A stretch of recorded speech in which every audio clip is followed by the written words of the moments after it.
The sun will rise, the sun will rise, bringing light to the earth as it springs from the ground. The sun will rise, the sun will rise. Won't you dry all your tears, lay your burdens down? Won't you dry all your tears, lay your burdens down?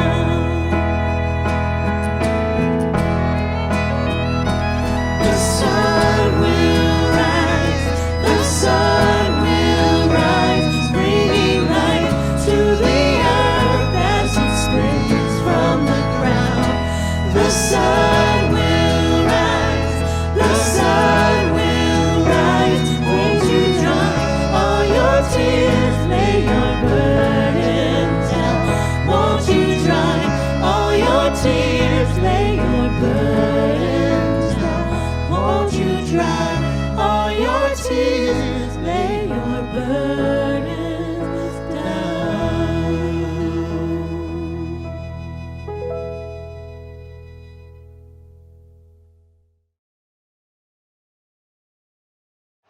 Good morning, y'all. Welcome to Neighborhood Church. I'm Angie Woodworth. I'm one of the pastors here, and I'm so glad we get to be together for worship this morning.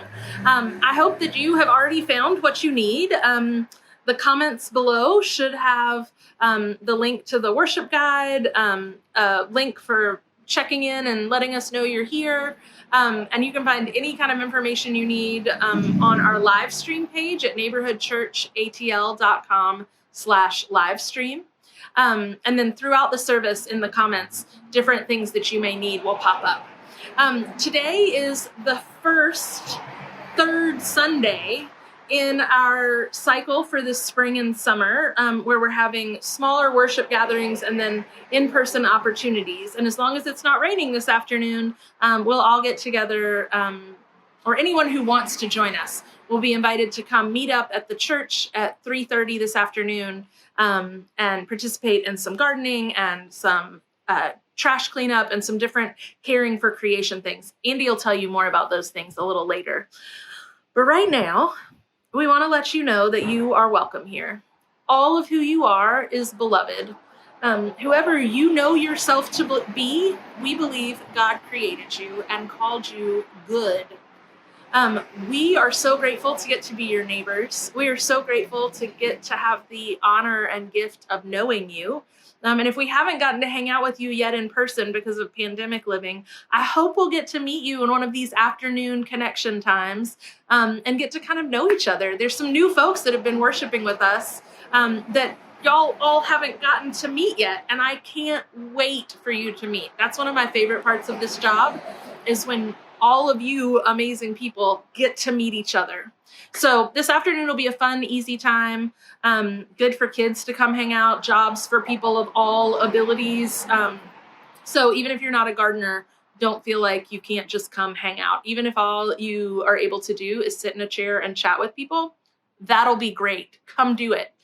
That kind of connection, and supporting and knowing one another is even more important in the world. And I would say these days, but it's always, that community is fractured and our society is fractured by the pain and brokenness of white supremacy and of violence, and of gun violence, and just unchecked racism and white supremacy that constantly seems to be getting a pass. And friends, we are holding that. And our Black friends, our other Indigenous and other people of color neighbors and friends, we are holding that with you. And if you need a place to talk, to vent, to cry, to scream at a white person, I want you to know that Andy and I are here for that. We consider that part of our pastoral care. Like if you just need a place, and we understand that as white folks, we may not be able to be the pastors you need. We would be happy to help you find someone who is.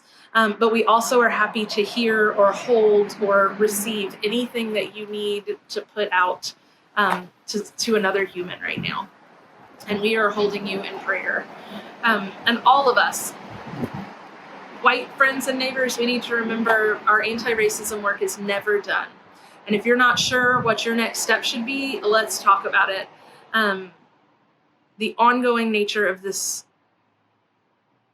problem, of this systemic brokenness, of this work is exhausting. And we have, as white folks, we have a privilege of being able to step away from it that is unjust in itself. So let's stay present. Let's stay connected. Let's reach out to our Black friends who are literally scared for their lives in regular, everyday actions far too often. Let's see what we can do on not only on a big scale, but on a personal scale too. Maybe even just offering a meal or sending enough money for a little self-pampering, right, could help with like the stress that folks are carrying these days. If you have other ideas, you can pop them down in the comments of how we can live in community together, even though we can't be as together as we once were. We would love to hear how we can really, this is one of the shirts that Kylan's company created. We can just remember that matter isn't the whole picture, right? How can we really live into holding space for and celebrating and nurturing and tending Black lives that are worthy, that are beloved, that are needed and their wholeness in our lives. So friends, there's so much to hold together, but that's why we worship together. That's why we come together as community. That's why we care about one another. So I hope that you will be present with us in this moment, that you will hear the message Andy has for us today, and that you will ponder God's creation with us and how we all fit into that together, to create and help God recreate the new creation that Easter is a promise of, the new resurrection, the kingdom come on earth. Will you take a deep breath with me?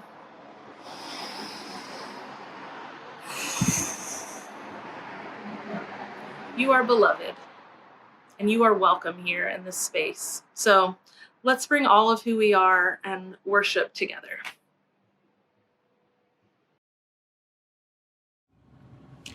Hi, neighbors. This is Andy Woodworth, one of the pastors here at Neighborhood, and it's really good to be with you. I've been away on a kind of renewal rest for a few weeks, and so I haven't been with you all in worship the same way, but it is good to be with you all today. This week, we are thinking a little bit about God's creation and how we might care for it. Earth Day is coming up this week, and this afternoon, there's a chance for us to get together in person at the church building to do some work outside. And we'll talk more about that later in the service. But today, I am coming to you from our minivan, the coolest minivan in the world. And I am driving through our neighborhood, and I wanted to think a little bit about something called intersections. So we're thinking about intersections, and this is one of my favorite intersections, right? This is the intersection of McClendon and Oakdale. Some of y'all know this intersection quite well. It is where the Candler Park Flower Market is, and there's a new restaurant type place there also.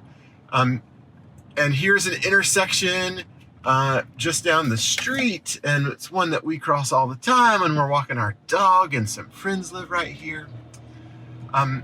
Intersections are where roads meet, right? Intersections are where sidewalks cross roads, and where roads cross each other, and where people can walk and cars can drive. And intersections are the meeting places. So intersections are really interesting because, frankly, they're all over the place, particularly if you live in a city. If you live out in the country, you might call them a crossroads. That's what they used to call them. And intersections can help us think a little bit about who we are and how our world works. So if you think about it, if an intersection is where like lots of different things come together, did you ever think about it that maybe you could think about it that you are an intersection, that people are intersections, right? Like you might be a kid and a student and a soccer player and a boy or a girl or something else. And you might be a person that loves animals, and you might be a person who likes to draw. You can do all those things and still be you, right? You are an intersection of lots of different ways of being a person. And in our world, there's a lot of different kinds of people.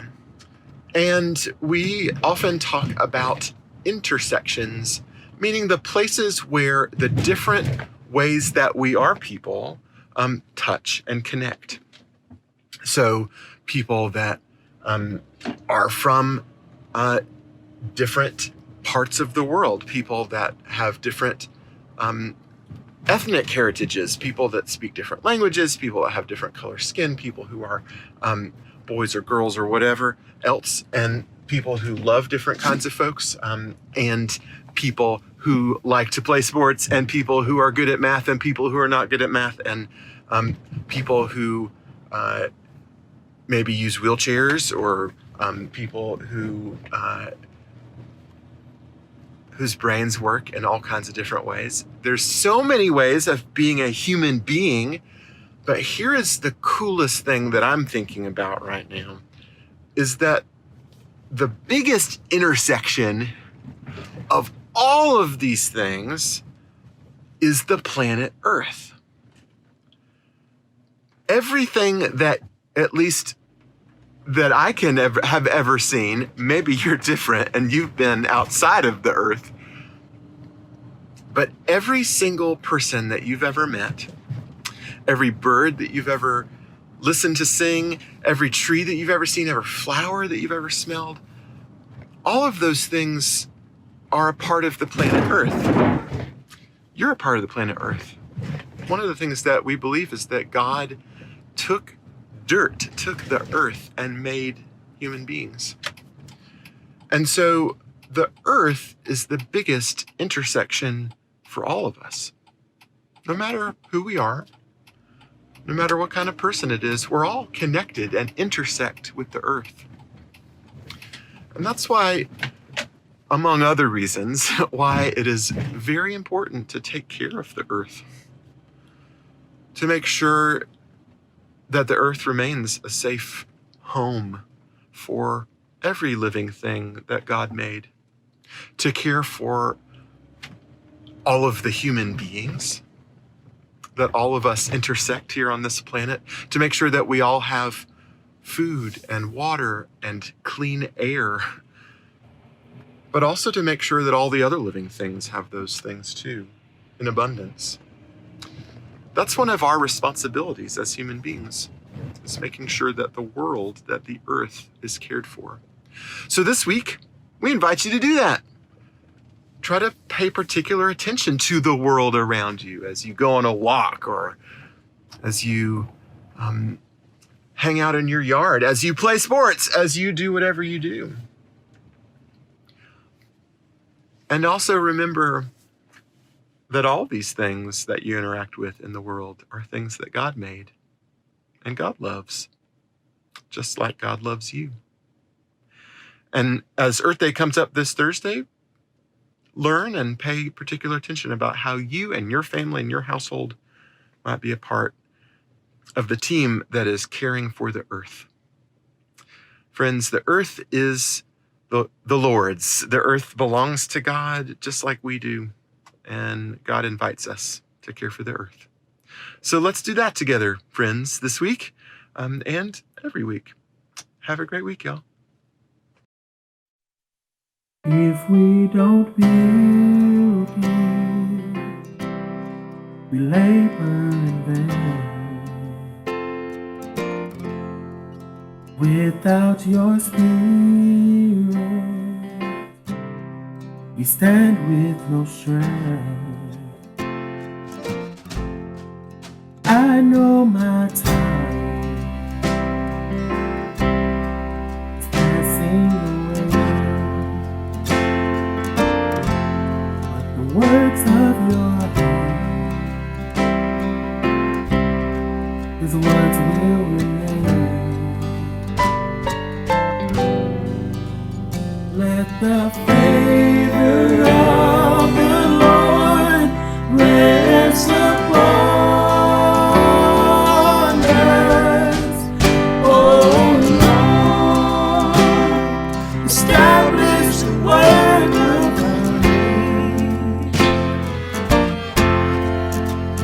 oh Lord. Establish the work of our hands. Teach us to know the length of a day. Pour out your power. Pour out your grace. Teach us to run, to finish the race. For only what's true and love will remain.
Hi, neighbors. It's good to be with you all this week. I've been away for a little while. If you have merged in with this neighborhood church crowd over the last few weeks, my name is Andy Woodworth. I'm one of the other pastors here at Neighborhood, and I've been on a bit of renewal leave, but I'm emerging out of that, and I'm back in the saddle, as they say. So it is good to be here, and as it turned out, while I was away, spring happened, which is pretty wonderful. And today we want to kind of focus on thinking about justice and creation care. And it is the right time for that to be in the forefront of our minds, as both the earth cries out for justice and the world is springing forth in all of its beauty here in Atlanta. I'm in my backyard, and I've got some flower things. Those are roses, flower things. Look, flower things. They're roses. Also, because we are in Atlanta, you might hear a home being built over my back fence. That is why I am wearing this microphone. So hopefully all comes through loud and clear. Anyway, but I wanted to start by telling you a story. When Angie and I were younger, before, there were kids in the picture, just in the first few years of our marriage, we ended up moving to Northern Virginia.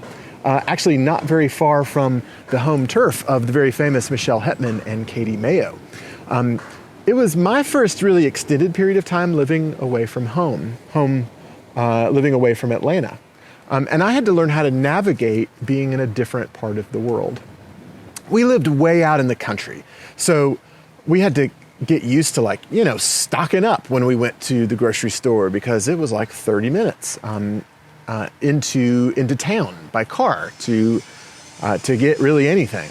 The way that traffic flow was managed was different in Northern Virginia than Atlanta. You had to know that you needed to get into a turn lane well before you actually had to do it. And that took some getting used to, and there were some frustrated moments where I almost got driven off the road because I was in the wrong lane.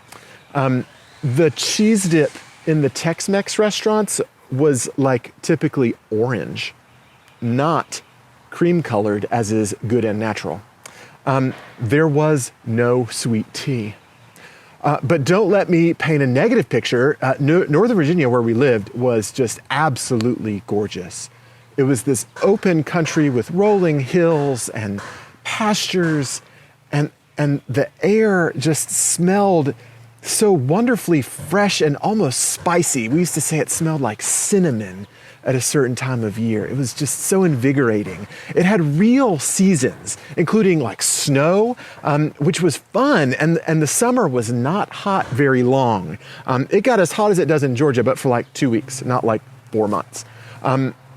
It was just a different part of our country. It was a slightly different part of the world where the ground had different soil. The air flowed differently over the ground. The water had more time to freeze and thaw. It just moved differently on the land. And the people there had made slightly different choices as to how to live, how to move, how to interact, what to eat, how to speak to each other, than the way that I was used to. I didn't feel like an exile exactly, but there were times where I felt very far from home, like I was a stranger in a land that was less than comfortable. I mean, I worked for Presbyterians, y'all. I worked for and with them. And Presbyterians are wonderful and wise and kind folks, as a rule. But they're definitely a different branch of the family than the one that I had grown up with, the Methodist branch of the family. So even church felt different and strange sometimes. So I'm wondering about your story. Your story might be sort of like this. Maybe you live in a community, maybe you work or serve or worship in a community that is far from your home, either in miles or in a kind of cultural distance. Atlanta is the kind of place where many, if not most of us are from somewhere else. You know what I mean? Which makes it interesting. It's part of what makes Atlanta have so much vibrancy and life. And while some of us have long histories here, most of us are probably from somewhere else originally. And I wonder how at home you feel in your house, in your neighborhood, in your city, in this state, in this country. I mean, I'm the kind of magic unicorn human that was born and raised in Atlanta, and I feel blessed to live here as an adult. But there are times where even as a native, I don't feel at home in my home place.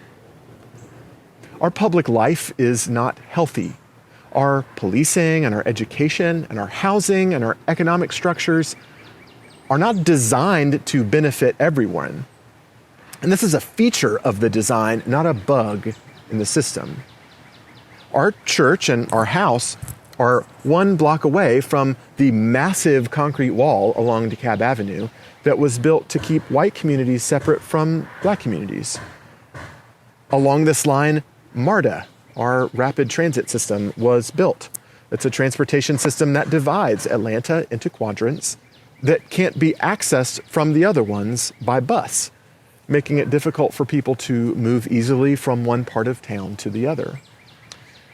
We are not far from I-20, one of several interstate highways built intentionally to segment the city along racial lines and to cut off black neighborhoods from development, funding, and services. And of course, there is the news this week of more people, particularly black people, killed by police in DeKalb County, in addition to those folks killed in Minnesota, all while we relive the events that killed George Floyd last year in the trial of Derek Chauvin. All of this while the Georgia legislature passes bills to restrict voting access in Georgia, and while legislatures across the country, including in Georgia, consider and in some cases pass outrageous legislation that prohibits transgender kids and adults from receiving life-saving medical care or, like play sports. And because these things are true about where I live, and in some cases where we live, the communities in which we are placed, there is for me, and maybe for you, a dissonance, a disconnect, a distance between who I am and how I want the world to be and what the world is actually like. I don't feel at home here sometimes, largely because when some folks are embraced and others are not, it doesn't feel like a place that I want to be. But here I am, here we are, and I don't think the world is without hope or without solutions. All of this seems so overwhelming, and I think it is into this overwhelm of injustice, disconnection, and uncertainty that God speaks a word to the prophet Jeremiah. God says this in chapter 29 of Jeremiah, "To all the exiles I have carried off from Jerusalem to Babylon, build houses and settle down. Cultivate gardens and eat what they produce. Get married and have children if you want. Then help your sons find wives and your daughters find husbands or find whoever, in order that they too may have children." The point is, increase in numbers so that you don't dwindle away. Promote the welfare of the city where I have sent you into exile. Pray to the Lord for it, because your future depends on its welfare. This message from God isn't complicated. Settle down where you are. Build houses, like my neighbors are doing. Plant gardens with the things that grow where you find yourselves and eat those things. Connect your body with the ground where you live. If you want, get married, have kids, grow in number so that your community doesn't fade away even in a strange place. Even if you feel like an exile with pollen in your city, Work for its flourishing because your flourishing is tied up with its flourishing.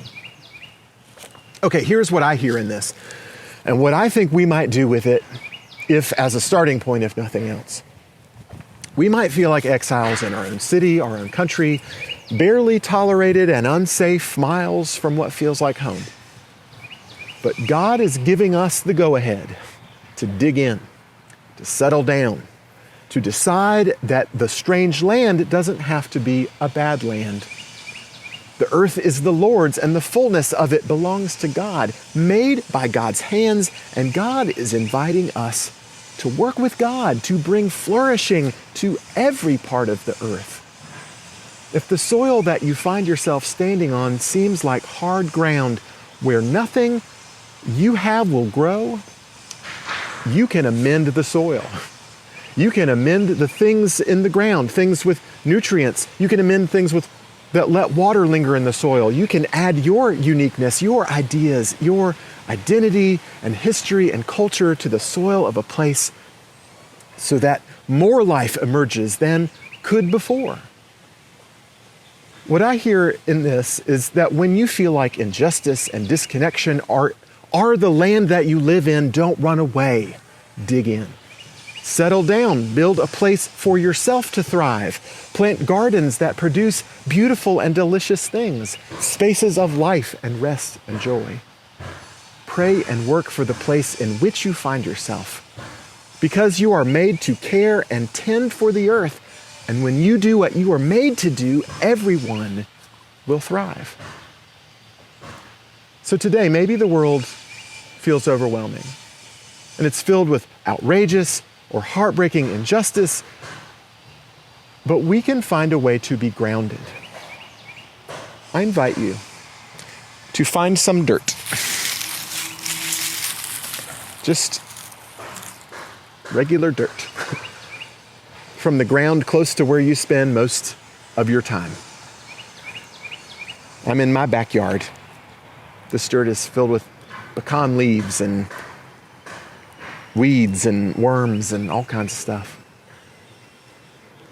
And, you know, if you live on the third floor of an apartment building or something like that, or I don't know, for whatever reason there isn't dirt to be found, maybe travel to a park and grab a handful, or get a bag of soil from the hardware store. Spend a few moments and consider, what is this soil made out of? What things have lived in it, died in it, to make it what it is? What names have people given this soil in the place where you are? And if you don't know what names the first people gave the land, or what names those people called themselves, how could you learn this? Consider what you notice growing in this soil right here, right now. Are there plants in it? Do those plants seem healthy? Are there bugs, bacteria, mushrooms? What helps these things feel at home? And after this contemplation, consider this. What can you do to care and tend for this community of living things, from bacteria all the way to human beings that surround you? What can you add to the mix to help things thrive? Maybe you add water. Maybe you're adding nutrients. Maybe you're trimming back dead or diseased growth from earlier seasons. Maybe you're composting. Maybe you are adding your creativity or imagination, your voice, your care, your intellect, your joy, your quiet presence, your uniqueness, your experiences, your hopes. And then take a deep breath and take a step. Make a plan to care and tend, to work for the flourishing of the community in which you find yourself, and then put it into action. Maybe you want to clean up your yard. Okay. Maybe you want to plant a garden for yourself or other folks. I mean, all right. This afternoon, actually, there's an opportunity for us as a congregation, starting at 3:30. We want to invite you to the church facility in person to work with others outside, to tidy up some of our outdoor spaces, to plan and plant gardens so that others can have healthy food, to help some folks in our community with yard work.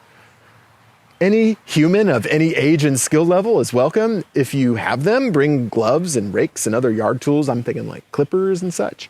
And we'll have extras to share, so don't worry about that if you don't have those things. But we'd love to see you and to work with you to help our church space be more inviting and nourishing for our community. And we invite you to contribute to the care and tending of this community of faith itself. Our community is not our building. To care and tend with your financial gifts to the work of Neighborhood Church. You can give via text. Those instructions are appearing on your screen. You can set up a recurring gift online or mail in an offering if you prefer. You can also share the gift of you by filling out the Let Us Know You're With Us form. And that helps keep us connected with each other. And after this work of caring and tending, we also want to continue to expand this work, to go from the dirt under our feet in ever-broadening circles to caring and tending for our neighbors, caring and tending for our public systems, caring and tending to our work for anti-racism, for our work to uplift and embrace humans who are LGBTQIA+, to work for the flourishing of the city where we live, even if it feels far from home. Y'all, you are beautiful. You deserve a space to grow and thrive, and we want to work with you to dig in, build the soil, and grow a community where all of us are embraced and honored and loved for all of who we are. I hope that we get to see you this afternoon. If not then, that we get to see you soon. Have a great week, y'all.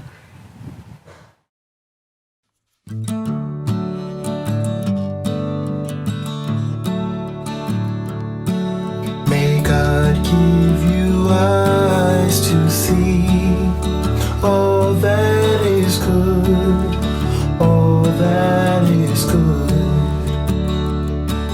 The courage for anything. May you be strong, may you be strong. May God give you ears to hear God's loving voice, God's loving voice, speaking all around you, all around and deep inside.